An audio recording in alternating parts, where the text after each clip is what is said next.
நல்ல கல்லூரியில போனேன்னா இந்த மதிப்பெண் ரொம்ப அவசியம் அப்படின்னு பேசுவாங்க. சரி என்ன பண்ணுவாங்க, 12th கஷ்டப்பட்டு படிச்சு நல்ல மதிப்பெண் எடுப்பாங்க. காலேஜ் லைஃப் ஸ்கூலெல்லாம் விட்டு காலேஜ் லைஃப் ரொம்ப சூப்பரா இருக்கும் அப்படின்னா அந்த முதல்ல போனோடனே அந்த மாணவருக்கு தெரியும் ஸ்கூலே பரவாயில்ல போல இந்த 50 இருக்கு, அந்த மாதிரி இருக்கும், கொஞ்சம் கஷ்டமா இருக்கும். சரி நீ காலேஜ்ல நல்ல மார்க்கோ நல்லா படிச்சாலோ நல்ல வேலை கிடைக்கும் அப்படின்னுவாங்க. ஒரு நல்ல வேலைக்கு போனதுக்கு அப்புறம் லைஃப் நல்லா இருக்குன்னுவாங்க. நல்லா தான் இருக்கும். அதுக்கப்புறமும் ஒரு வாழ்க்கை இருக்கு. அதுவும் அதாவது கஷ்டன்றது நிலை மாதிரி கூடவே வருங்க. இதுதான் இதோட முடிஞ்சு போனது அப்படின்னு எதையுமே சொல்ல முடியாது. ஆனா அந்த கஷ்டத்தை எப்படியா நம்ம ஈக்குவலா பேலன்ஸ் பண்ணலாம்னா அந்த 10th வாங்கின 450 மார்க் எடுத்து ஒரு சந்தோஷம் கிடைச்சா அந்த சந்தோஷம், 12th ஒரு மார்க் எடுத்தோம்ல அந்த சந்தோஷம், நல்லபடியா வேலை பண்ணுங்க, இந்த சந்தோஷங்கள் எல்லாமே தான் வந்து அந்த கஷ்டத்தை வந்து பேலன்ஸ் பண்ணணும். ஸோ நம்ம இந்த சின்ன சின்ன சந்தோஷங்கள்லாம் நம்ம பெற்றோருக்கு கொடுக்கணும். அதுதான் வந்து உங்க வாழ்க்கையில ஒரு நல்ல இடத்த கொண்டு போய் நிப்பாட்டணும் அப்படின்றது வந்து என்னுடைய வாழ்க்கையில எனக்கு கிடைச்சது, நான் பண்ணது. அது எல்லாமே நீங்களும் பண்ணணும் அப்படின்னு நானும் ஆசைப்படுறேன். ஸோ அது எல்லாமே நாங்கள் இதே 10ஆம் வகுப்பு 12ஆம் வகுப்பு பொதுத் தேர்வு எழுதுறதுக்கு முன்னாடி எங்கள் அமைப்பின் சார்பாக அவங்கள வாழ்த்தி அவங்களுக்கு வந்து பேனா இந்த மாதிரிலாம் கொடுத்து அனுப்பணும். அப்போ நான் சொன்னேன், நீங்கள் உங்கள் பெற்றோருக்கு என்ன பண்ணுவீங்கன்னா திருக்குறளை சொல்லி தான் சொன்னேன். ஈன்ற பொழுதில் பெரிதுவர்க்கும் தன்மானை சான்றோர் என கேட்ட தாய். அவங்க பிள்ளைய பெத்தப்ப கூட அந்த மகிழ்ச்சி அடைஞ்சிருக்க மாட்டாங்க. ஆனா ஒரு 4 பேர் நிற்கிற சபையில அவங்க இந்த மாதிரி அவங்க பாராட்டு வாங்கும்போது அவங்க வாங்குற சந்தோஷத்துக்கு அதவே இல்லை. நீங்க அதை ஒரு தடவை கொடுத்து பாருங்களே, உங்களுக்கு தெரியும் அவங்களோட ஒவ்வொருத்தவங்களோட உள்ளதுலையும் அவங்க எவ்வளவு சந்தோஷப்படுறாங்கன்னு தெரியுமே. இன்னைக்கு அதை நிறைய மாணவ செல்வங்கள் இந்த பகுதியில இருந்து செஞ்சிருக்காங்க. அவங்க அனைவருக்கும் என்னுடைய அமைப்பின் சார்பாக மனமார்ந்த வாழ்த்துக்களை தெரிவித்துக் கொள்கிறேன். நான் என்னோட லைஃப் எப்படி வந்துச்சு அப்படின்னா, நான் ஒரு சின்ன கிராமம் சிவகங்கை மாவட்டத்தில், அங்கதான் எங்க அம்மா ஊர்ல தான் நாங்கள் வளர்ந்தோம். அங்கிருந்து நான் காலேஜ் படிக்கிறதா இங்கே வந்தேன். கிட்டத்தட்ட 6 வருஷமா நான் எங்க அப்பா எங்க அண்ணன் 3 பேர் தான் இருக்கோம். எங்க அம்மா அங்கதான் இருக்காங்க. என்னோட லைஃப் இப்படி தான் போயிட்டு இருக்கு. ஆனா இந்த 6 வருஷமே யூஜி முடிச்சேன். எனக்கு யாருமே தெரியாது. ஒருத்தவங்க சொல்றாரு, நீ பைக்ல போக ஆசைப்படுற, ஆனா பைக்ல போற கட்டலும் கார்ல போறது இன்னும் ஸ்மூத்தா இருக்கும், நான் கார்ல தான் போயிட்டு இருக்கேன், நீங்க கார்ல போலாமே அப்படின்னு ஒருத்தவங்க கூப்பிடுறாரு. யாருன்னா அவங்கதான் வந்து கூப்பிட்டு போனாங்க. இந்த மாதிரி நீங்க வாங்க, பரிசு எழுதி பார்த்து வாங்க, இதுல கிடைக்கிற வெற்றி ரொம்ப மிகப்பெரியதா இருக்கும். நான் அதுதான் போயிட்டு இருக்கேன். ஸ்மூத்தா நம்ம லைஃபை எப்படி கொண்டு போகலாம்னா இப்படி வரலாம் அப்படின்னு கூப்பிட்டு கொண்டு வராங்க. 2019 இந்த அமைப்பின் சார்பா ஒரு இலவச வகுப்பு நடைபெறுது. நான் அப்பதான் யூஜி கம்ப்ளீட் பண்றேன். நான் வந்து படிக்க ஆரம்பிக்கிறேன். அவங்களுக்கு வந்து படிக்கும் போதே யார் எப்படியெல்லாம் படிக்கிறாங்க, எந்தெந்த மாணவர்கள் இதை தேடி வருவாங்கன்னு அவங்களுக்கு ஒரு கால்குலேஷன் தெரியும். அப்போ அப்படி ஒரு 5 பேரை எங்களை வந்து தேர்ந்தெடுக்கிறாங்க. நாங்கள் அந்த குரூப் எழுதுறோம். ஓரளவுக்கு நல்ல மார்க், அப்போ படிச்சதுக்கு நல்ல மார்க் எழுதுறோம். ஆனா அதுக்கப்புறம் என்ன பண்றேன், நான் பிஜி படிக்கணும் அப்படின்னு சொல்லிட்டு நான் எங்க ஃபீல்ட்ல இருந்து பிஜி படிக்க போயிட்டேன். போனதுக்கு அப்புறமும் அவங்க என்னை விடவே இல்லை. பாப்பா நல்லா படிக்கிற இதுல வந்துடலாம் அவங்க. நான் பிஜி முடிச்சுட்டு நான் பாஸ் அவுட் வந்து 2022 அதாவது இயர்ல முடிக்க போறேன். 2022 ஒரு குரூப் 2 கால் வருது. ஸோ அதில் படிக்கலாம் அப்படின்னு சொல்லிட்டு படித்தோம்.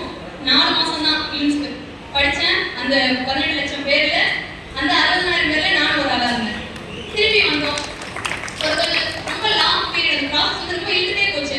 கிட்டத்தட்ட 1 வருஷம் கழிச்சு 2023 பிப்ரவரி 25 தான் மெயின்ஸே வந்துச்சு.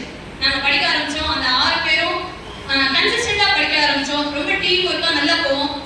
அந்த team we are very blessed. ஏன்னா பின்னாடி வழிநடத்துறதுக்கு ஆள் இருந்தாங்க. இப்படிதான் போகணும், இப்படிதான் செய்யணும்னு நமக்கு வழிநடத்த ஆள் இருந்தா ஈஸியா போயிட்டு இருக்கோம் ஒருத்தவங்க. ஸோ அந்த பாதை தப்புங்க, இது இப்படி திருப்புங்க அப்படின்னு சொல்ல ஆள் இருந்தா அவன் கரெக்டாக அவனோட இலக்கை வந்து முடிச்சிருவான். அந்த மாதிரி எனக்கு பண்ணாங்க. நாங்களும் போனோம். இப்போ கிட்டத்தட்ட ஆர்டர் வாங்கியாச்சு. இதுதான் வெற்றி. இது வந்து என்னோட ஒரு ஆளோட வெற்றியா அப்படின்னா இல்லவே இல்லை. கூட எல்லாருமே பெற்றோர் தெரியல. எங்க அப்பா எப்படி எங்க வாழ்க்கையில எங்களை செட்டில் ஆச்சுக்கான்னு. ஆனா இப்போ அவர் வேலை செட்டில் நான் பெருமையா சொல்லுவேன். ஏன்னா அவரோட பொண்ணு நான் இங்க வேலைக்கு போயிட்டேன். எங்க அண்ணன் அவரோட தொழில ரொம்ப பெஸ்டாவே வளர அப்படின்னு. எங்க அம்மா அந்த ஊர்ல ஒரு சின்ன கிராமம் தான், உங்களுக்கு தெரியும், பேசுவாங்க. நேற்று என்னோட 25 வயசு முடிஞ்சு. இன்னைக்கு என்னோட பிறந்தநாள். 26வது வயசு தெரியும். 18 வயசு 19 வயசு 20 வயசுலேயே சொல்லுவாங்க, என்ன இன்னமா பொண்ணுக்கு கல்யாணம் பண்ணிக்கலாம். அவங்க படிக்காதவங்க, அவங்களுக்கு தெரியவே தெரியாது. கூட சொல்றவங்களை கேட்கதான் செய்வாங்க. ஆனா நான் சொன்னேன் அப்படிங்கிறக்காண்டி 25 வருஷமா என்னை நம்பி இருந்தாங்க. அவங்க எனக்கு எப்படி இந்த ஹார்ட் ஒர்க்லாம் கிடைச்சிச்சு, நான் பண்றது எங்க இருந்து கத்துக்கிட்டேன்னா அவங்க பண்றதுல தான். அவங்களுக்கு தெரிஞ்ச விஷயத்துல ஹார்ட் ஒர்க் பண்ணுவாங்க. நான் எனக்கு தெரிஞ்ச விஷயத்துல பண்ணேன். அதுக்கான பரிசு எனக்கு கிடைச்சிருக்கு. இதேதான் நீங்களும் பண்ணணும். இந்த துறையெல்லாம் அப்படி இல்லை. உங்களுக்கு எந்த துறை பிடிக்குதோ, நீங்க எந்த துறையில வரணும் ஆசைப்படுறீங்களோ அந்த ஒவ்வொரு துறையிலையும் அதற்கான பணிகளை நீங்க செஞ்சுட்டு வந்தீங்கன்னா நிச்சயமா அன்னைக்கான ஒரு அதுக்கான அங்கீகாரம் கிடைக்கும் அப்படின்றது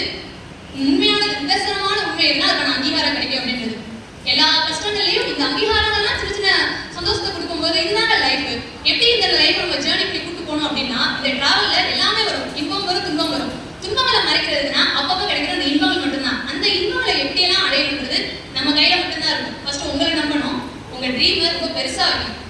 கேட்டாங்க எங்க அமைப்பு சார்ட்ட சொல்லலாம், ஏபிஜேட கேட்டாங்க, ஐயா இந்த மாதிரி எதிர்கால சந்ததியினர் வந்து அவங்க லைஃப் சக்சஸ்ஃபுல்லா கொண்டு போறதுக்கு என்ன பண்ணணும் அப்படின்ட்டு ஒரு ஸ்டூடெண்ட் கேட்டாங்க. அவர் சொன்னாரு, ஃபர்ஸ்ட் உங்களோட எய்ம் வந்து பெருசா வைங்க. நீங்க பெரிய எய்மா வச்சீங்க அப்படின்னா அதை அடையணும்னு உங்களுக்கு ஒரு எண்ணம் வரும். அந்த எய்மை பெருசா வச்சா மட்டும் பார்த்தாது, ஹார்ட் ஒர்க் பண்ணணும் வித் கன்சிஸ்டன்சி. நீங்க தொடர்ச்சியா அந்த ஹார்ட் ஒர்க்கை கொடுத்துட்டு இருந்தீங்க, விடாமுயற்சியோட கொடுத்துட்டு இருந்தீங்கன்னா ஒரு நாள் உங்களுக்கு சக்சஸ் கிடைக்கும். அந்த சக்சஸ் உங்களை மட்டும் இல்ல, உங்களை மாதிரி பின்னாடி போங்க, உங்களை சேர்ந்தவர்கள் அனைவருக்குமே பெருமையை வாங்கி தரும் அப்படின்னு சொன்னாரு. அதை நிறைய பேர் ஃபாலோ பண்ணிட்டு வரோம். நாங்களும் எங்க அமைப்பின் சார்பில் அதை ஃபாலோ பண்ணி நாங்க போனது மட்டும் இல்ல, உங்களை மாதிரி எங்களை மாதிரி இருக்க உங்களையும் அந்த எதிர்கால சந்ததியினரையும் இந்த அமைப்பு ரொம்ப பெருசா இந்த ஆதரவு ரொம்ப பெருசாக பேர் இருக்காது இந்த ஏரியாவில் இல்லை சொன்னீங்கன்னா. ஆனா இப்படியெல்லாம் இந்த ஜென்ரேஷன் உருவாயிருச்சுன்னா ரொம்ப பெருசாவே பேர் கிடைக்கும். அதை நீங்களும் பண்ணுவீங்க அப்படின்னு நம்புறேன். ஸோ உழைப்புனா உழைப்பு கண்டிப்பா இருக்கணும். 2019 நாங்கள் இருக்கும்போது 2 பேர் பாஸ் பண்ணி போனாங்க. ஒருத்தவங்க வந்து ரூரல் டிபார்ட்மெண்ட்ல இருக்காங்க, ஒருத்தர் வந்து பிஏஓ இருக்காரு. அவங்க நமக்கு உத்வேகம், அவங்க போயிட்டாங்க, நம்ம போகணும். நம்ம என்ன பண்ணணும், நம்ம படிக்கணும். நான் 2019 குரூப்ல 132 கொஸ்டின் தான் பண்ணேன். திருப்பி அடுத்த குரூப் வச்சு 160 கொஸ்டின் பண்ணேன். இந்த குரூப் அது மாதிரி வேலையை கிடைச்சிச்சு. ஆனால் இந்த குரூப் 176 கொஸ்டின் பண்ணிருக்கேன்.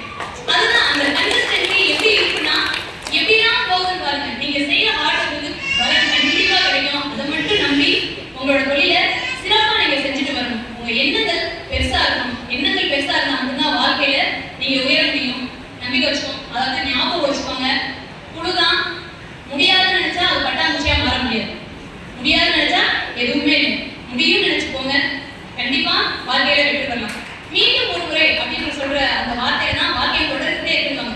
சரி இன்னைக்கு நல்லா பண்ணல, நாளைக்கு நல்லா பண்றேன். வீட்டு அம்மா சொல்லுவாங்க, இன்னைக்கு கூட நல்லா இருக்கு, நாளைக்கு இருக்கிறேன். அப்போ மீண்டும் ஒரு முறை அப்படின்ற வார்த்தையை தான் வாழ்க்கையை வந்து பயந்துட்டே இருக்கு. இன்னைக்கு நான் இந்த மார்க் எடுத்தேன், கொஞ்சம் கம்மியா எடுத்தேன் அப்படின்னு உங்களோட சேர்ந்தவங்க உங்களோட தம்பியோ சொல்லி சொன்னா நாளைக்கு அதை நல்லா பண்ணலாம்.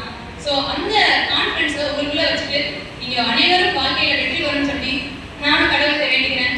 இன்னொன்று, இதை விட சிறந்த தருணம் அவங்களுக்கு நன்றி தெரிவிக்க வேற தருணமே கிடைக்காது, வேற மேடையும் கிடைக்காது. மாறலன்னா என்னை கூப்பிட்டு வந்து இந்த ஃபீல்டில் செல்வினா அவங்க